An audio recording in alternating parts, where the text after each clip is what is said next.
siis see loodusmaja, kus on laste loodusringid, huviringid, lastelaagrid, täiskasvanutel ka mõned loengud ja siis mingid üritused ka. Aga siis siin on meie piletikassa, siit nad käivad läbi, me võime sisse minna see muidugi. Põhimõtteliselt me ise ütleme, et me oleme aastaringselt avatud, selles mõttes, et tegelikult nagu ametlikud päevad on reede, laupäev, pühapäev talvel. Pluss siis koolivaheajad kõik, aga kui keegi tuleb ukse taha, siis me laseme nad sisse niikuinii, seepärast, et me oleme alati, keegi on platsis, alati loomad tahavad hoolt, et loomadega töö on igapäevane. Sa mitte kunagi ei saa seda puhkepäeva, kas siis me oleme ise siin või keegi talitaja on siin, ühesõnaga siis ega me kedagi ära ei aja. See on hea küsimus, mis on võlu, et siia tõmbab. Eks meil on natuke see eelis ka, et kui ta juba Saaremaale tuleb see inimene perega, et otsib endale tegevust. Aga kui ma vaatan selle koha pealt, et kui ma oma lapsega käin kuskil, eks ma otsiks midagi sellist, et ta tuleks sealt telefonist ära, on esimene asi, et ei oleks neid ekraane ja muidugi see vahetu kontakt loomaga, kui me läheme nüüd siit edasi, te näete, et me loomadega hästi sõbralikud, nad tahavad pai saada, et hästi palju on kadunud nagu seda, mis meie ajal oli, et vanaemadel olid omad lambad ja kõik asjad ja sa said minna vaadata, kuidas see elu käib, et see on kadunud ja nüüd on nagu sellist kohta hädasti vahet, et saaks teile vahetu kontakti loomaga ja siis nad saavad nagu aru, et see on elus asi, et nagu sellest peab poolt kandma ja nii edasi, et natuke õppida läbi selle. See on kõik tehtud tegelikult algusest peale niimoodi, et meil oli ainult käsikäru, mootorsaag, mõned labidad ja siis me hakkasime nagu loomaaeda tegema. Et metsast tõime oma puud, millest me tegime siis aiapostid ja kõik muud asjad, nagu need väravad siin. Esimesed aiavõrgud tulid jäätmejaamast tegelikult, et see kõik on nagu alguse saanud nagu täiesti nullist. Et me alustasime nii, et meil oli 50 € ja siis me isegi lõime vanu naelu sirgeks, et midagi ehitada. See mõttes see on nagu ikka tulnud täiesti sellisest, kui tagasi mõtlema hakata, täiesti jaburast kohast. Kui nüüd mõelda selle peale, kas hakkaks uuesti, siis ma ei ole kindel, sellest enamasti ei oleks jõudu nii palju. Algselt see oli siuke nali lihtsalt. Aga see nali hakkas hästi kiirelt meeldima. Või see ei tundu nii nagu hull.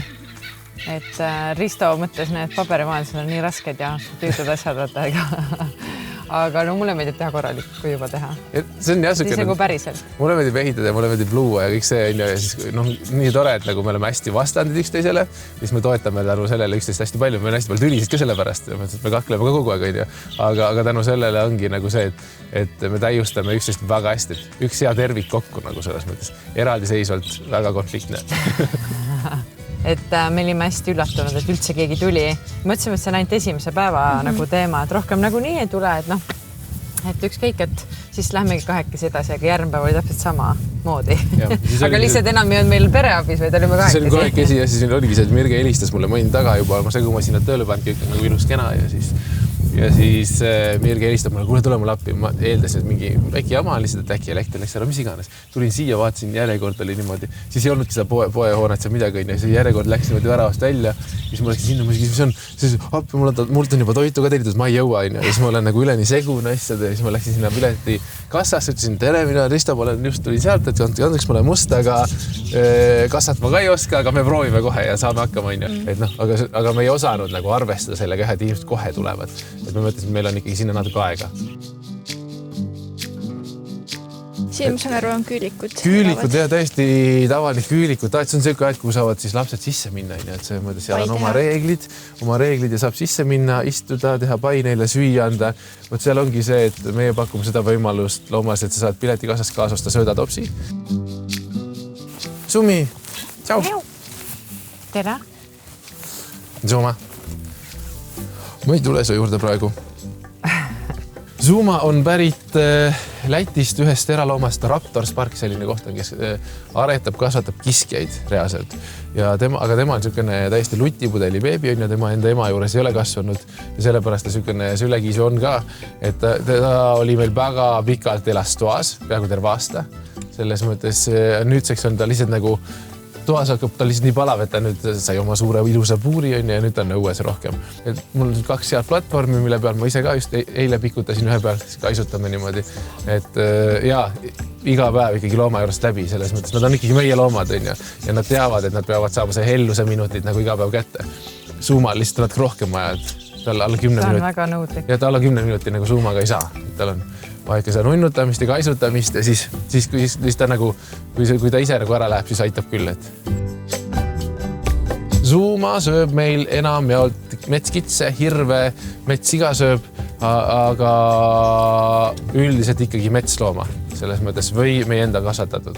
Et Zuuma näitab väga hästi ära, et poeliha ei aita süüa. Nii ei tohi öelda, ma saan aru, aga ta lihtsalt ei söö. Et kui me ostame talle poest liha, siis tema ei söö. Et õnneks meil on jahiseltsidega väga hea koostöö selles mõttes, et jahimehed ei pea talle eraldi looma justkui laskma, mis on ka tehtav, aga nii palju loomi saab nagu viga läbi autoõnnetuste talvel on ja siis kui jahimehed peavad looma hukkama, siis nad toovad ta Zuumale selles mõttes, et me saame nagu kasutada just seda vähem Kalle juurde, jah. Tundub, et väga palju on muretsemist. No mina olen hall juba. Kuidas te nagu energiat leiate, vastu peate? Sest tundub, et kui üks probleem lõpeb, siis teine algab, sest loomi on ju palju ja muresid on palju nendega tegelikult. Jah, kui mõelda selle peale, et see on nagu probleem, siis on nagu, me kogu ütleme, et see on selle sama elu osa, et tegelikult on samamoodi inimesed on haiged kogu aeg ja nii edasi, et kui sul on laps, siis tead, et esimesed 3 eluaastat on kogu aeg haige, kui ta seal lasteaias üritab käia. See on täpselt sama mõte, et seal me saame hästi palju ära teha, et ei oleks neid asju ja võimalikult hästi teha seda, aga eks seda muret on, et see maailma olukord ka mõjutab meid väga palju, et eelmine kord, kui hakkas näiteks Ukraina sõda, siis meil automaatselt vutisööda hind kerkis nagu üleöö nii jõhkralt, et me pidime reaalselt pool karja vähendama, sest see pole võimalik teha lihtsalt. Et mingid sellised, me oleme nii väike ettevõte kuskil Saaremaal ja meil mõjutavad nagu maailma mingid sellised suured asjad, et hästi külm talv oli see kord, sa pead kogu aeg nagu käid õhtul eraldi üle, kas kõik soojendused töötavad, et ei oleks mingit katkistusi kuskil, et aga see on nagu nunnu ka selles mõttes, et kunagi ei hakka igav, mitte kunagi ei hakka igav. Et selles mõttes on äge. Aga surikaid on tõesti kõige lahedamad tegelased, et nemad on, praegu neid siin 8 ja nendel on siis juhtpaar, keda ma praegu ei näe, peidus, aga teised on siis nende nii-öelda alluvad ja kes teevad neid nagu nende käske, täidavad. Ja meil on siin Nala Nemo, 2 siis ja nende käsilased nii-öelda. Et nendel on kogu aeg toimetamist. Ma ei tea, millal nad nagu paigal oleks, ainult siis, kui see korra see puhkehetk on. Nendel on niisugune mure see, et puhkehetk looduses peaks keegi alati valvama seda kogu karja. Siis mõnikord nad unustavad ära, et nemad peaksid üksteist nagu valvama, et keegi peaks nagu kaugelt vaatama ega vaenla neid üle. Nad tunnevad ennast liiga turvaliselt siin ja nad arvavad, et meie käime ja valvame nende üle kogu aeg. Nad magavad hambad aial üksteise otsas. Jah, üksteise otsas kõhud taeva poole siin keset plotsi ja arvavad, et meie valvame neid. Aga on mingid õnnetusjuhtud ka teil või? Mina siin eile ka nüüd jalaga näiteks, mul on jalg päris haige ja kõndides. Risto on saanud kängurult jalaga kõrri niimoodi, et ma arvasin, et kuidas ma Risto känguru aiast ära saan, et kuidas kiirabi kutsuda, sest ta kaotas korraks teadvuse ja nüüd ma mõtlesin, äkki tal on kõri lihtsalt nagu puruks. Et ikka tuleb ette. See on siukse nagu, see oli mu enda lohakas, ma ei näinud, et ta tuleb sealt külje pealt hüpates nagu niimoodi, et ta nagu, see ei ole nagu pahadeks. Tihtipeale juhtub sellised ajad kõik siis, kui tuleb nagu teha mingit ravimist või süstid, asjad, vaktsiinid on ju alati. Või siis, kui on need asjad tehtud ja lähed hiljem, nagu nad loom jätab meelde hästi pikaks ajaks. See on niisugune tants juba, et ta ütleb ilusaks teha ennast. Nad on kõik teed hästi sõbralikud, nad tahaks tegelikult kõik tähelepanu, tahavad snäkki kõik saada, aga nemad on lihtsalt kavalad ka, et nendel ei tasu kunagi vanda telefoni või mingid sõrmused asju, sest nad võtavad kaasa lihtsalt vaid jooksa sellega. Et täiesti telefone me käime kogu aeg suvel ära toomas siit. Tõsiselt? Ja nad ei taha seda telefoni lõhkuda midagi, et see lihtsalt tundub nende jaoks lõbus, et ta võtab see ära ja peab jooksu lihtsalt, sest ta viib sinna taha selle kuskile. Ja nad ikka teevad krutskeid ka selles mõttes, on päris äge vaadata, et inimesed on päris hädas vahel. Et meie teame juba, kuidas nagu, kui sa näed, et jooksuga keegi tuleb juba sinna piletikasta poole, siis ma tean umbes, mis on juhtunud. Ja siis on meil okassjad, elavad siin, nemad on rohkem niisuguse õhtuse eluviisiga, praegu tundub, et magavad seal. Aga samamoodi ei karda meie kliimat, aga lihtsalt kõik peab olema metallist ja kõik peab olema kivist, sest muidu nad lähevad läbi laudseina poole tunniga, et nad on ikka jõhkrad närilised. Aga on plehku ka pandud siit?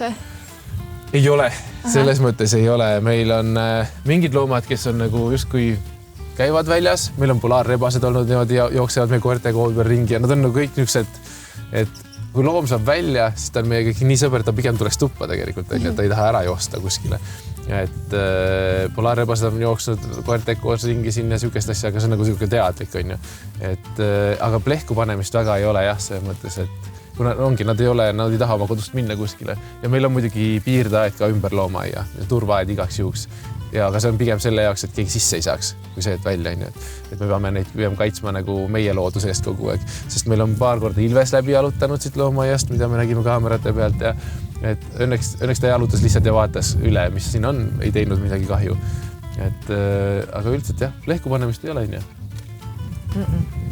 Tui. On läinud õnneks.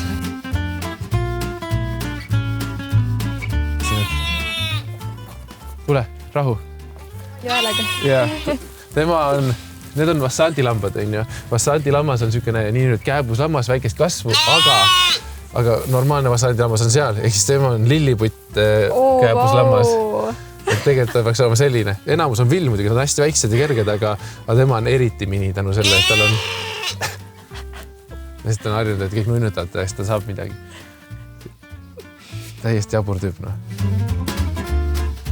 Sest kapibaara on ikkagi kõige kuulsam loom ja lastele ikkagi see on ikka põhiline. See on jah, viraalne loom. Lihtsalt see ka, et kuidas sotsiaalmeedia teeb inimesed süükseks, et nemad on näinud, et internetis kõik saavad kapibaarale pai teha või midagi või kapibaara istub süles või keegi istub kapibaara peal või mis iganes. Ja siis, et sa siin proovid sellist teha, et ta on ikkagi loom ja me austame tema piire, kui tema tahab olla siin, siis me ei lähe teda nagu torkima, on ju. Näed, magab seal väga praegu.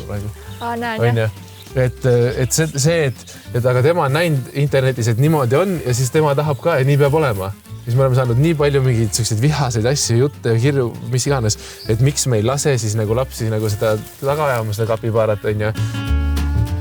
Muidu talle hullult meeldib näiteks meie koertega siin mängida, koertega koos ujuda tiigis ja tema muidugi väga parimad sõbrad on pardid. Et ta on võtnud pardid oma karjaks ja meie koerad, et tema on küll karjaloom, aga tal ei ole vahet, kas see on kapibaara või see on see kari, kellega ta on siin üles kasvanud, et tema praegu võtab meie koeri ja parte oma karjana. Et see teistmoodi ja ta hullult kaitseb neid parte ja selles mõttes on hästi lahe. Mis ta nimi on? Clara. Nagu multikas. Kes on teil unistuste loom, keda te võtta tahaks? Kaelkirjak. Jah, see on niisugune unistus, mis on nagu peaaegu tehtav ka. Et me ei unista liiga suurelt, et elevant ei saa. Elevant ei saa liiga kulukas, Saaremaal pole võimalik teha lihtsalt elevandiga sellist elu nagu talle sobiks. Aga kaelkirjak oleks tehtav. Kaelkirjak vist peaks nagu siis kolima enne 3. elukuud meie juurde juba seepärast, et ta muidu on juba üle 2 meetri pikk ja siis on nagu keeruline.